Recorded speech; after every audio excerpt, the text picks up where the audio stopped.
اور خصوصاً ماں کی فرما برداری، ماں کے ساتھ حسن سلوک تو سب سے زیادہ ہے۔ باقاعدہ اللہ کے نبی صلی اللہ علیہ وسلم نے تعلیم دی ہے اس بات کی۔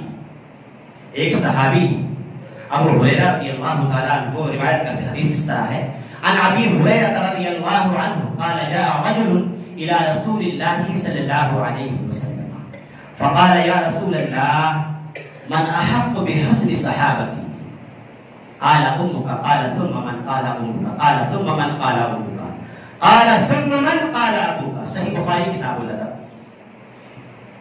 ابو ہریرہ رضی اللہ تعالیٰ عنہ کہتے ہیں کہ ایک آدمی رسول اللہ صلی اللہ علیہ وسلم کی خدمت میں حاضر ہوئی اور کہا یا رسول اللہ میرے حسن سلوک کا سب سے زیادہ حقدار کون ہے؟ تو رسول اللہ صلی اللہ علیہ وسلم نے فرمایا تمہاری ماں۔ کہا اس کے بعد؟ کہا تمہاری ماں۔ کہا اس کے بعد؟ کہا پھر تمہاری ماں۔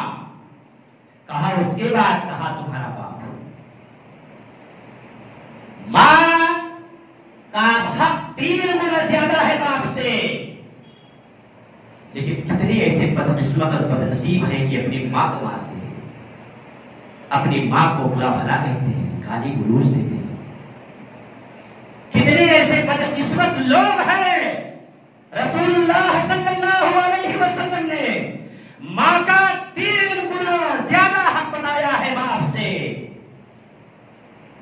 اس لیے کہ ماں اسے پیدا کرتے وقت موت کے منہ سے واپس آتی ہے، ماں کے منہ سے واپس آتی ہے، وہ بہت تکلیف ہوتی ہے، بہت درد ہوتا ہے اسے، لیکن اس تکلیف کو، اس درد کو ہنسی خوشی برداشت کر لیتی ہے۔